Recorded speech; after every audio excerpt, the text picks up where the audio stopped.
All right, we got. All right. Hello, everybody. Welcome to the front row. I am so excited for today's interview. I'm just so excited, period, as we all have been advertising today. I'm Jarima Gorham, the founder of Burton's Books. This series is in conjunction with Semicolon Bookstore here in Chicago as well. We came together to do this collab of interviewing your favorite authors, illustrators, and people in the arts. And so I'm so excited because we have Mr. Johnson, who is actually going to represent for our first poets of this series, and just really talking about his amazing work. I just want to make sure that you all are clear about tonight is a very interactive experience. So you can pose questions, give us your comments. If it's something that's shared that you love, let us know.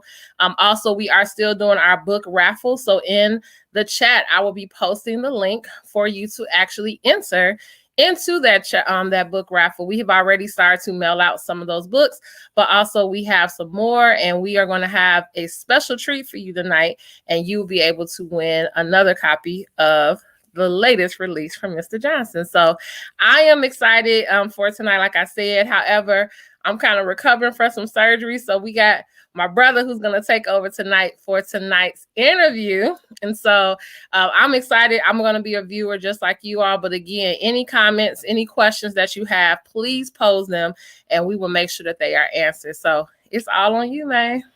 Hey. So nice to meet you, Dr. Johnson. How are you? Good to meet you as well. I'm all right. A little tired, but I'm good. I'm alive. I'm here, so I'm excited. Exactly. Thank you for having me once again. So absolutely, we're glad to have you. So, my first question for you is just to get into your background and a little bit of the beginning. So could you tell us about where you're from, how your childhood kind of groomed you and shaped you into the person you are now? Yeah, so I'm from 1980s, 1990s, South Central Los Angeles, right? The height of the gang epidemic, the height of the crack epidemic. I I always jokingly tell people, so like, the way I explain it to people, I'm from the east side of South Central, right? I live partially on the west side too, but all of my family and a good chunk of most of my childhood was spent on the east side. And the way to understand that is, while most people, you probably seen Boys in the Hood, right? Absolutely. I imagine you probably seen Menace to Society, Training Day. Yep. What else? What's out there? Baby Boy. All of that is west side of South Central. Okay. So I'm east side, right? So while most people watch Boys in the Hood and was like, what the hell is happening in South Central? Yeah. The east side was watching it going, damn, I wish I lived on the west side. Really? Yeah. So the east side, to give like a bit of historical background of it, all is so Black people, when they first moved to Los Angeles, in large numbers, probably 30s, 40s, right? Come from the South. Michelle Alexander sort of details this in Warmth of the Suns. Mm-hmm. Is it Michelle? Yeah. No, Michelle Alexander does the new. Am I mixing up my folk? I'm personally not sure. Now I gotta search it because I don't want to give people. It's not Michelle Alexander. It's Isabel Wilkerson in the Warmth of the Suns. She details a bit of this. I'm like, why am I thinking of Michelle Alexander? But Isabel Wilkerson details some of this. That Black folks moved to the West in large numbers in those times in search of wartime jobs, in search of promises of freedom that the North and the Midwest, if we're thinking about Chicago for that matter, the Northeast, they sort of never paid out on, right? They never paid out on those promises of freedom. So they left those places and came to the Californias and the West Coast. To the California and the West Coast in large numbers. And so my family was definitely indicative of that sort of migration west.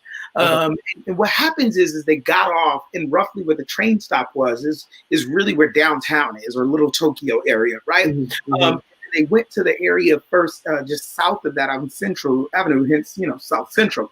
And that was all the east side. As Black people came in large numbers there, the white people who lived there migrated west side and was trying to largely escape Black neighborhoods and the newly Black Los Angeles migrants, the newly new Black Angelinos, as it were. Even a place like the Jungles, right? So the Jungles was featured heavily in Training Day. Right. That was originally billed as housing to ground white flight as it moved from east to west, right?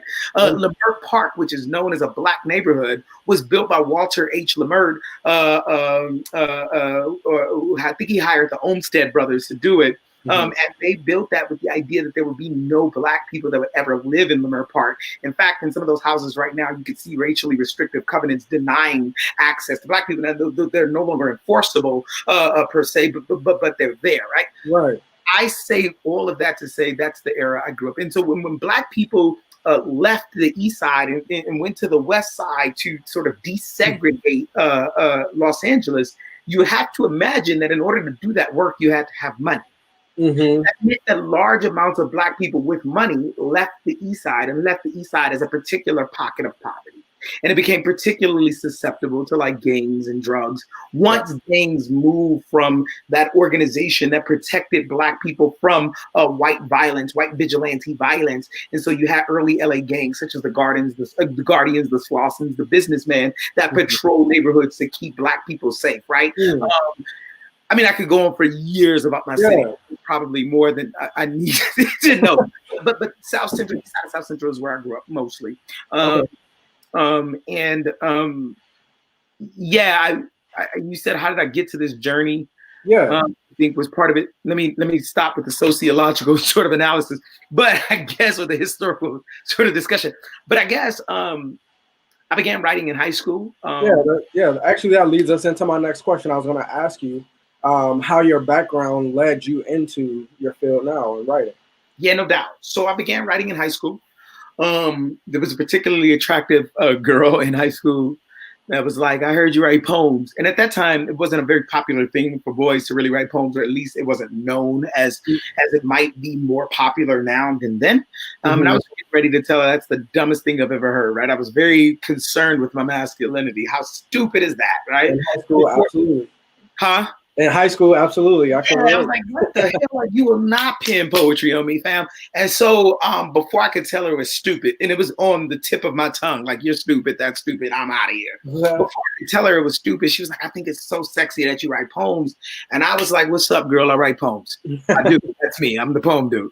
And so that night I had the option of being a liar or a poet, and I chose the latter. And I always say that I know for a fact that the next day I wrote her a poem. That night I wrote her a poem and read it to her, and I'm certain it was awful, right? There was something about her eyes being like the moon, and I don't even know what that means. But that was that. But what happened is, and this is the important turn here, people began to know me around high school as this love poet, and people began paying me to write poems for their partners, particularly men who are young boys, high school boys, young men, boys turning into young men, began paying, right? This was a side hustle of mine. Like, I'd write you a poem for $10, right? And I would write them their poems, and they flex like they wrote it, right? But I was the guy who would write that stuff, right? Wrote them for prom, for homecoming dances, for winter formal, whatever. I was the guy you would go see if you wanted a fresh poem for your girlfriend. Or want to be girlfriend. And so what I learned in that moment was that people wanted to hear me speak. That in the world that disenfranchises Black voices every chance it gets, at every turn it gets, people are paying to hear me speak. And that was to me, right? So what I began to do is say, okay, so there's a power in this, right? There's something in this. So I began to move away from just writing about love to writing about other topics. And I began to write about that South Central that I knew. But I not only wrote about gang violence, I not only wrote about drug addiction and drug dealing, right? I began in high school to try to understand. I think I had a really wonderful set of teachers that asked me to question why South Central was what it was. So I began to write about police brutality. I also began to write about structural poverty, structural disenfranchisement, mass imprisonment. I began to write about all those things that I didn't know the names for, but knew them to be true in my bones. Like, I didn't know how to label it structural disenfranchisement, but I knew the system was doing something. I wasn't stupid, right? And so in this way, I began to write about that. And then later, and I always tell people, poetry not only allowed me to become an author, but in many ways authoritative over my own life, right? Because it allowed me to name that which was true in my own bones. I then also went to college and I kept writing in my notebook. I had some collegiate buddies who was like, I know you write poems, fam. You should come to these poetry spots. And I eventually made my way to DPL, the Poetry Lounge in Hollywood, which is the largest weekly open mic venue in the country. Weekly, right? And I remember hearing them going, whatever the hell they're doing, I want to do it too. And I didn't know what was going on in the space, but I knew the energy felt right for me. You felt it, exactly. And that's where I learned to be a writer. That was writing school for me, right? I didn't go to creative writing school. I never took a creative writing class. That was school for me, right? They challenged me. They taught me how to write metaphors and how to write similes. They taught me about alliteration or how to write imagery into a poem, right? To how to play with language. And so, that's largely how I got here. One of the most important people in that space for me was Shihan. He not only was an important mentor in that respect, but he was really important in teaching a lot of us at the Poetry Lounge how to professionalize ourselves. Got you. I'm loving this conversation because you're taking over. We're not even asking questions. This is a great conversation. So for me, when I first read your title, Ain't Never Not Been Black, it's so profound for me. So my personal question is, where did you come up with that? What was the motivation behind that? I'm getting from your background that it seems to be natural and it seems to be something that organically came to you. So could you speak a little bit about that?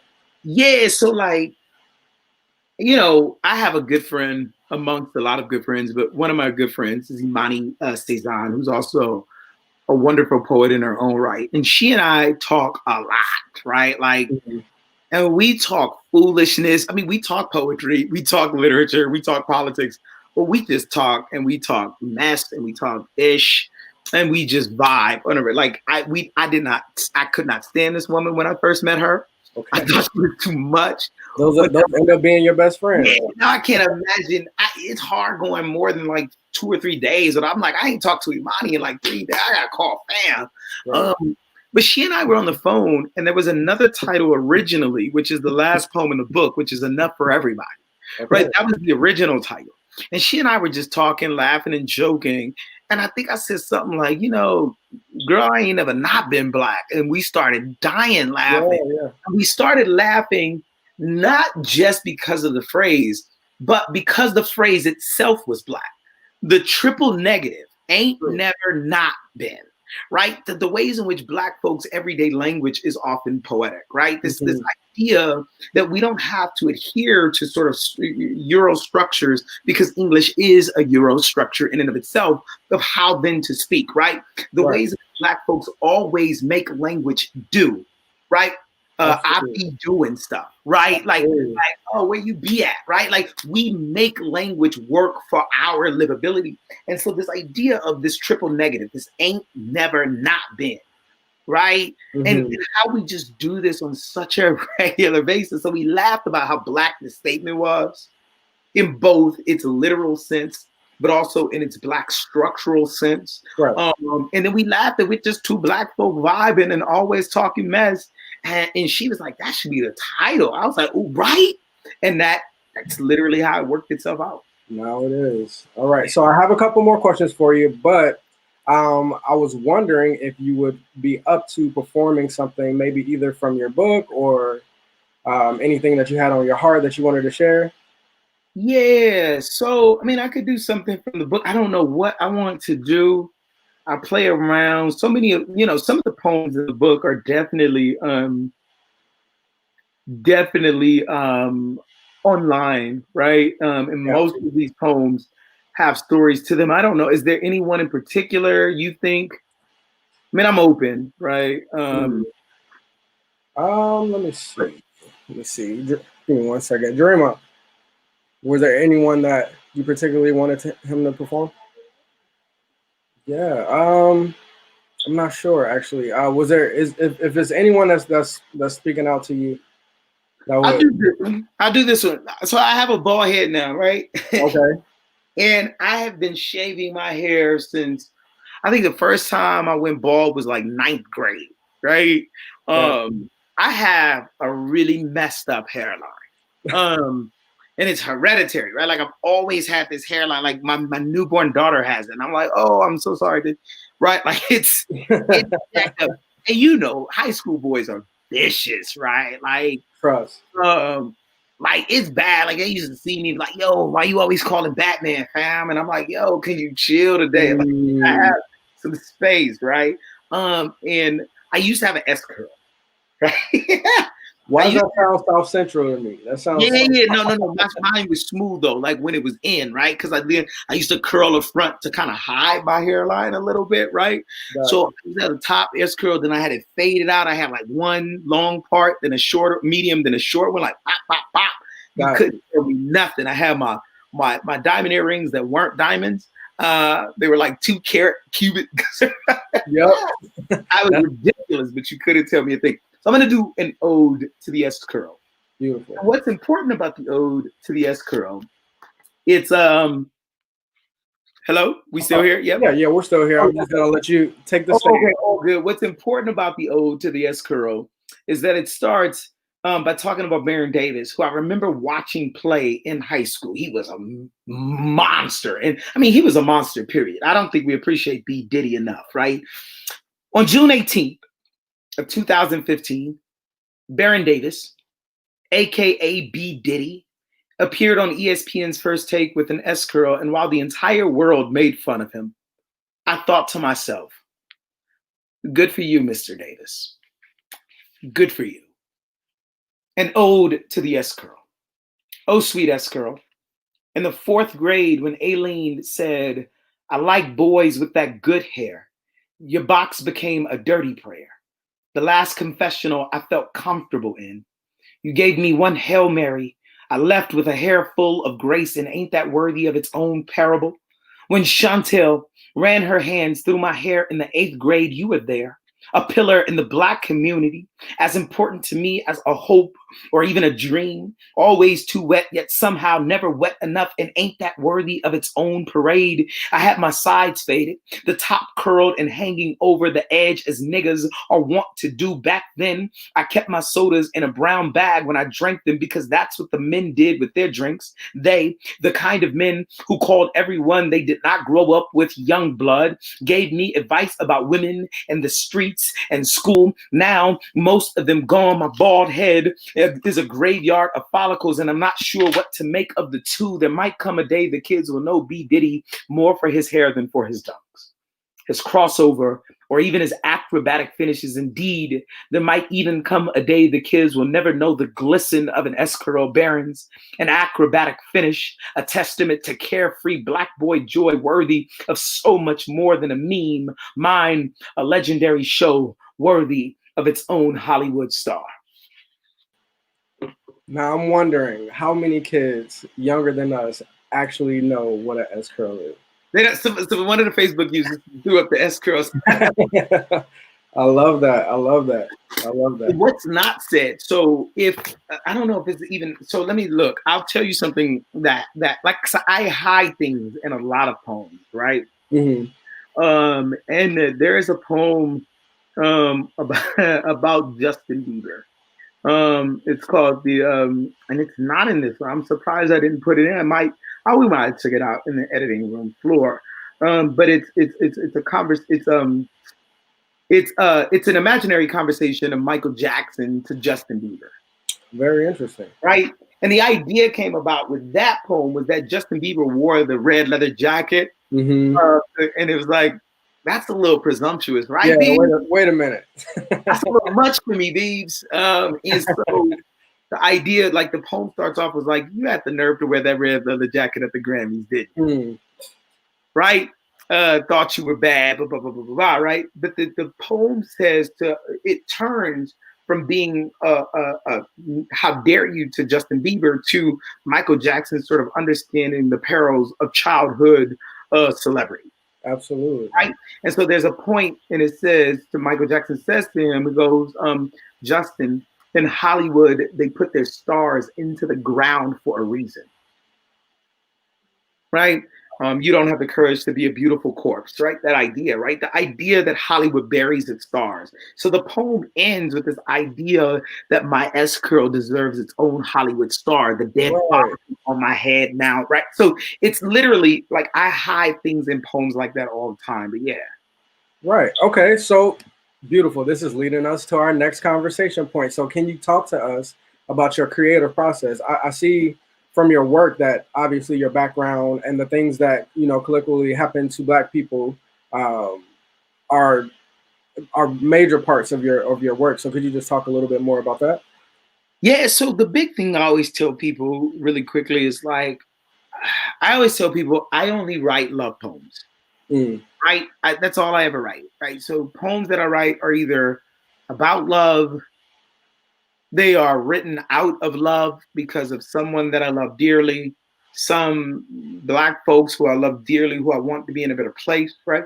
Right. So even a poem that's critiquing racism is really less about my frustration and anger for racism, but really more about my love for Black folks and the desirability for freedom and liberation, right?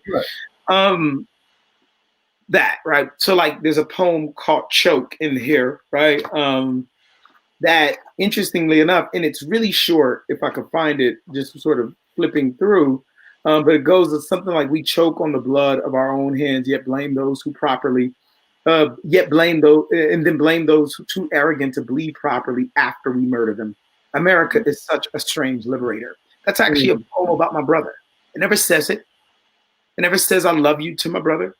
Well, the idea then is my brother was fighting. My brother was in the military and in Desert Storm 2 in the Second Iraq War. Gotcha. And my fear of him not coming home. Right? America is such a strange liberator. Yeah. Right? And so it's that sort of concept. So the creative process for me really is not one that is consistent. The only things that are consistent about him is that I write love poems. I normally write from stories that stick with me, moments in my life that stick with me. And what I'm doing is I'm digging at it and asking, and I'm chiseling around it, trying to ask, why is this story sticking with me? What is it about this story that gives it its stick-to-itness, right? And then how do I use poetry to unearth that stick-to-itness of it all, right? And so, yeah, I mean, that's really the only creative process. Sometimes I write on the laptop. Sometimes I write in notes. Sometimes I write on my phone. Sometimes I write in voice notes. I just compile. I think the other piece is true of me is that I overwrite and then I edit down. Right. So part two of that, what would you say is your processes of keeping what sticks, and what would you cut out, or, you know, the editing process? What would you say? So I try to be as, in terms of poetry, I try to be as economical in my wording as possible. I try not to have a lot of wasted stuff. I don't know if I always accomplish that. I doubt that I do. But I really strive for that. That even things that may not immediately appear as something has more meaning. So, like, again, if we go back to the S-curl, the Hollywood star line actually has a tie back to something else, right? And so I try really to lace multiple things in one line and in one poem. And I think that's the easiest way to understand it. I go, how can I make this less words? I mean, because I think that's the thing that poetry does. It asks, how can we do the most with the least amount of language? Absolutely. I'm a journalist by trade, so I completely understand. The shorter the headline, the better. The shorter, because it sticks when it's that good short headline. It's like, ew, it's easier to remember. Nobody wants to remember a sentence long headline. Absolutely. So you talked about how you never really got the education in poetry, that it was kind of trial by fire for you. So when you were going into publishing your first book, just kind of the business side of it, did you find that difficult, or did you find publishing to be a hurdle? I didn't. So the best way to understand this is twofold. One, I'm an academic. So publishing for me is a part of my job, right? So prior to this poetry book, I had an academic book out, a monograph called Killing Poetry, Blackness in the Making of Slam and Spoken Word Communities. And then that ends by talking about Chicago's youth scene, and particularly young Chicago authors, right? That's the final chapter of that book. But then the second book is an edited volume that I did in conjunction with young Chicago authors called The End of Chirac, a literary mixtape. And so I have this sort of publishing thing built into my sort of career, right? Both of those are published with university presses. The first one is Rutgers University Press. The second one is Northwestern, my alma mater. So I lived in Chicago for some time myself. Hence why I have this connection to young Chicago authors, right? So this book, the second piece of that is so being an academic means that it's easier for me to publish than it is for a lot of people with presses. This book came about. I have a relationship with Button Poetry, who has a press. Okay. Right. I have viral videos on YouTube with them. I was once employed by them to do some live performance work as a producer. In the poetry thing, I actually denied writing a poetry book for the longest.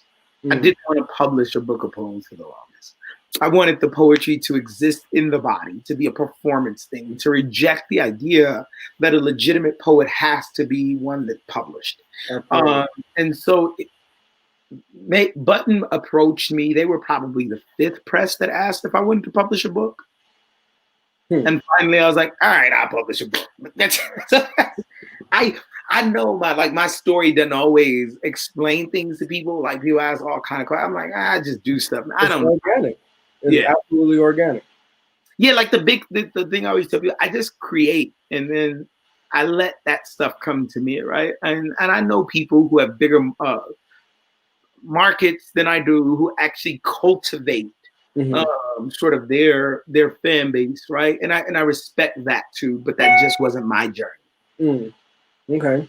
So along the way, what's something that stuck with you that you carry right now? So what advice would you give to aspiring writers, poets, creatives in general, just someone who hasn't had that blueprint and that could use that advice?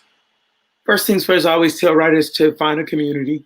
I think it's so important to find a community of creatives, especially writers, but not only writers, right? You want to find a community of writers that you can push and be pushed by. Absolutely. Right? That was the important part of me for DPO. If you think about what a creative writing program is, it's a community of writers pushing each other. That's what it is. If you think about what a university is, it's a community of smart people saying, if we all come together, maybe we can make each other smarter. Yeah. That's all it is. So the same is true anywhere else, right? If you think about, like, let's take it to Chicago, because I love Chicago as an example for this. At the time, Chance the Rapper was a child. The Woods was a child. Mick Jenkins, right, was a child.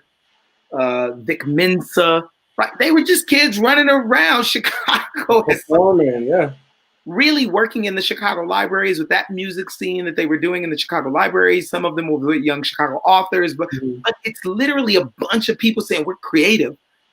How can we get together and be even more creative? And pushing each other and challenging each other. And some of them have closer relationships, I imagine, than others, right? But the point is still the same, right? I remember living in Chicago at that time, going to grad school, and I kept telling people, I kept saying, and I promise you, people will testify to this. I saw the youth scene, and I was like, mark my words, in about 5 to 10 years, this youth scene will be a young adult scene that will blow up. You can see it. You could feel it. I remember that time. You could feel that. But I was like, oh my God, they're incredible. Right. So I remember going to youth shows. Going, oh my God, they're dope. So it's the same kind of find a community, right? The second piece of it all I tell people to is write every day, write as much as you can. It's a skill set like anything else. If you ask Steph Curry, how did he learn to shoot? He will tell you, I shot a lot of basketballs. Absolutely. Reggie Miller is infamous for this narrative. Yeah. He shot like 1,000 a night or something like that. Yeah. Right. So the basketball is telling this. They tell hitters learn to hit by swinging at a lot of pitches. Kyrie Irving talks about learning how to make layups everywhere because every night he practiced how to throw the ball at a backboard and where it will fall. So it's no wonder now we see him in the NBA. He goes to the lane, he throws it up in these weird angles, and it falls. And you're like, that's incredible. He worked at that. That is a skill set. Robin D.G. Kelly, a historian who's now at UCLA, brilliant professor, brilliant writer, writes about this when he talks about the conflation between work and play within young Black communities. He literally says that young Black kids conflate work and play on the basket, and he used the basketball court as an example. Because if you think about the economics of learning to shoot, you have to have a court unto yourself. True. In poor neighborhoods, what don't they generally have? Courts unto themselves. So you go to play at a park, which lots of people are waiting to play at. Yep. So what you have to do is you have to win to stay on the court, because if you lose, you're off. And if there's a lot of people waiting, you lose and you might not get back on that day. Or it might be hours. And so what do Black kids learn to do? They learn to make the most high statistical shot, which is a layup. The layup, yeah. Black kids have to learn to dribble, have to learn to weave, have to get to the court and make layups. It is no wonder Black kids get to the NBA and become slashers. They practice at slashing their entire life. Absolutely. It's a practice, is what I'm ultimately getting at here, right? And that's what makes human greatness, our willingness to practice something over and over and over and over and over and over and over. So write every day, right? The last piece I will say is read more than you write. And not just poetry, not just if you're writing stories, read a lot. I'm pretty sure as a journalist, you have to read a lot. And so I do breaking news. So it's for me, I have to read outside of what I'm working on. So and I say the same thing. I learned to write from journalists. I learned to write from playwrights. I learned to write from poets. I want to know there's something unique about what the journalists do that I'm saying, how can I use that over here? Absolutely. There's something amazing about what the playwright does and how they make language look like a performance that I go, how do I do that over here? Absolutely. And so my thing is read more than you write. And I think about writing as a conversation. And if writing is the speaking, then reading is the listening. And it would be odd for you to come up to a conversation and go, hey, I don't know anything y'all are talking about, but here are my thoughts. Sure. Like, what? Yeah. Yeah, beautiful. All right, so what's next for you? Yikes. I'm out here creating, man. I just dropped at this literally maybe a couple weeks before the book dropped. I did a one-person show with the Pasadena Playhouse that's streaming on Pasadena Playhouse Live. That's gotten good reviews. We did a one-person show in an empty theater that was kind of bonkers, but it was fresh at the same time. Directed by Emmy Award-winning director Donnie Jackson. So it was really cool and dope to do. I'm writing another monograph on Black Joy. Which will be my fourth book, but my second monograph. Academic. It'll be part academic, part poetic, part etc. So that's the major thing right now that I've been working on. I mean, I'm still a professor, so that takes a lot of time. Just had a baby, so she takes a lot of time. But yeah. Okay. Well, and then so can you let the people know how to get in contact with you so they can keep up on what's going on? We have the ticker at the bottom, but do you have any other links or any way that people could connect with you? Yeah, everything is Javonism. Instagram is Javonism. Twitter is Javonism. If you're trying to book me for something, the email is javonism@gmail, right? Like, so you can find me that way. It's the easiest way to do it. I just sort of made everything consistent. It's not Javon Johnson writer. I don't know who that is. Interesting. Well, then let's figure that out for you. I don't know who Javon Johnson writer is, but it's Javonism. Everything is Javonism. Javonism. All right. Well, thank you. Thank you for taking the time to speak with us. Thank you for your performance. Thank you for sharing your knowledge. Thank y'all for having me, and thank y'all for doing this in the middle of a pandemic, getting folks out to read and stuff like Absolutely. That's what's important. Yep. Right. Thank you. Thank you. Peace.